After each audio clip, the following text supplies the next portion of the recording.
Hello সবাইকে, চলে এসেছি আরও একটি ব্লগ নিয়ে। এই ব্লগটা মোটেও কিন্তু নতুন ব্লগ নয়। এই ব্লগটা আমার 1 বছর আগের ব্লগ। 1 বছর বলা ভুল হবে, 1.5 বছর আগের ব্লগ।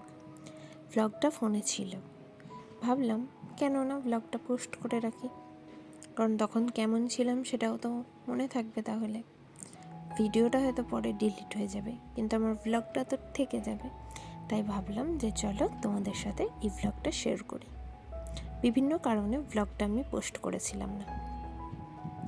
তো আগে যেরকম রবিবার হলেই সকাল সকাল আমার ঘরে বাজার চলে আসতো, তো এখানেও আমার বাজার চলে এসেছে।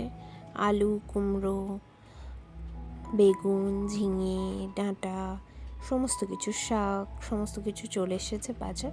তো আমি বাজার সমস্ত কিছু পরিষ্কার করে ঢেলে রেখে দিলাম। আর তারপরে কিন্তু মাংসটাও পরিষ্কার করে নেব। আজকেও বাড়িতে এনেছিল মাটন। আগে তো প্রচুরই মাটন খাওয়া হতো, এখন আর খুব একটা মাটন খেতে ভালো লাগে না। তো এই যে মাটনটা আমি দেখে নিচ্ছিলাম যে এতে কোনো নোংরা আছে নাকি। পরিষ্কার করে দেখে নেওয়ার পরে কিন্তু আমি মাটনটা ভালোভাবে ম্যারিনেট করব, কারণ আজকে বানাবো মাটন বিরিয়ানি। তাই এখানে টক দই, লঙ্কা গুঁড়ো, তারপরে ধনে, জিরে, বিরিয়ানি মশলা, কেওড়া জল, সমস্ত কিছু দিয়ে, নুন, সব কিছু দিয়ে ভালোভাবে ম্যারিনেট করে আমি বিরিয়ানিটা বানিয়ে ফেলব। তো আগে মাটনটা ভালো করে ম্যারিনেট করে রেখে দেব, যাতে মাটনটা খুব ভালোভাবে মাটনটার ভিতরে মশলাটা চলে যায় আর মাটনটা খুব ভালোভাবে ম্যারিনেট হয়। তারপরে কিন্তু রান্নাটাও বসিয়ে দেব। আর তারপরে কিন্তু কেওড়া ওয়াটারও অ্যাড করেছিলাম। তারপরে এখানে কড়াইতে গোটা গরম মশলা দিয়ে, পেঁয়াজ বাটা দিয়ে, মাটন দিয়ে কিন্তু ভালোভাবে বিরিয়ানির মাটনটা রেডি করে নেব। কিন্তু একটাই কথা, আজকে বিরিয়ানির কোনো ভিডিওই করা ছিল না আমার ফোনে। আমি দেখলাম বিরিয়ানির কোনো ভিডিও নেই, ভাবলাম যেটা আছে সেটাই আমি তোমাদের সাথে শেয়ার করি। যতটুকু ভিডিও করেছিলাম ততটুকুই তোমাদের সাথে শেয়ার করলাম। এরপর থেকে কিন্তু আমি হায়দ্রাবাদের ব্লগ শেয়ার করব। এটাও আমার হায়দ্রাবাদেরই ব্লগ, কিন্তু আজ থেকে 1.5 বছর আগের। সেই পুরনো আমি, সেই পুরনো আমরা। আর এখন তো আমাদের কাছে চলে এসেছে আমাদের ছোট্ট ড্যাডি। তো যাই হোক, ড্যাডিকে নিয়েই ব্লগ শেয়ার করব তোমাদের সাথে। হয়তো আগের মতো ব্লগ করতে পারবো না, যতটা পারবো ততটাই তোমাদের সাথে শেয়ার করব। তারপর কিন্তু আমি ঢেকে ঢেকে সুন্দরভাবে মাটনটা করে নিচ্ছিলাম রান্না। তারপরে কিন্তু প্রেশার কুকও করতে হবে, নইলে কিন্তু মাটনটা সিদ্ধ হবে না। এখানে মাটন রান্না পর্যন্তই কিন্তু আমি ভিডিওটা করেছিলাম। তারপরে কেন জানি না আর কোনো ভিডিও নেই, হয়তো ছিল কোনোভাবে ডিলিট হয়ে গেছে, জানি না। যেটা ছিল সেটাই তোমাদের সাথে শেয়ার করছি। কখনো কখনো অগোছালো ভ্লগও ভালোই লাগে। আমাদের জীবনটা কি সব সময় গোছানো থাকে? মাঝে মাঝে তো অগোছালো হয়েই। হ্যালো সবাইকে, আমরা এখন যাচ্ছি শপিং করতে। আর এই যে এখানে আমার বর, ও এখন সিরিয়াস হয়ে গেছে। তো চলো যাওয়া যাক, আমরা এখন যাচ্ছি শপিং করতে। চলো যাওয়া যাক।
শপিং কমপ্লিট হয়ে গেছে।